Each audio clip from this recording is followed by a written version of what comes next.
NASA Artemida астронавтары айға аттанбастан бұрын Capstone деп аталатын шағын кубсат оларға жол салуға көмектеседі.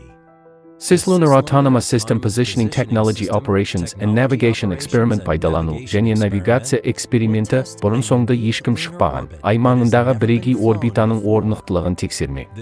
Бұл орбитада NASA Gateway станциясы жайғасады. Ол айға және одан дал сапарға шыққан ғарышкерлерге арналған болашақ ғарыш бекеті. Capstone осы орбитаға бірінші шығып, Gateway жұмысын дайындауға көмектеседі.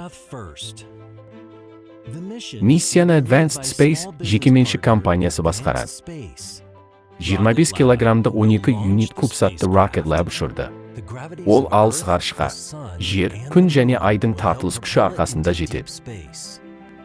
Capstone межеге жақындағанда, ай айналасындағы созыңқы эллипс орбитаға шығу үшін өз иондық қозғағыштарын қосады. Кубсат жер мен айдың тартылыс күштері дәл теңгерілген орбитамен айналады. 6 ай бойы ол түзу сызықтық дерлік гала орбита деп аталатын тәж тәрізді траектория туралы дерек жинайды.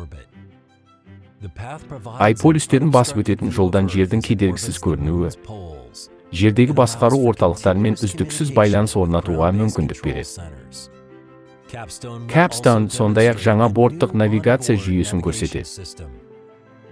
Ол өз орнын есептеу үшін NASA-ның айды қадағалайтын Lunar Reconnaissance Orbiter аппаратымен байланысып тұрады.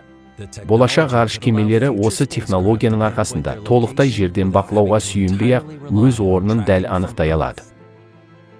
Capstone сапары бірегей ай орбитасының алдағы ай миссияларын қалай демейтінін көрсетіп, ғарышты игерудің жаңа дәуірін бастауға көмектеседі.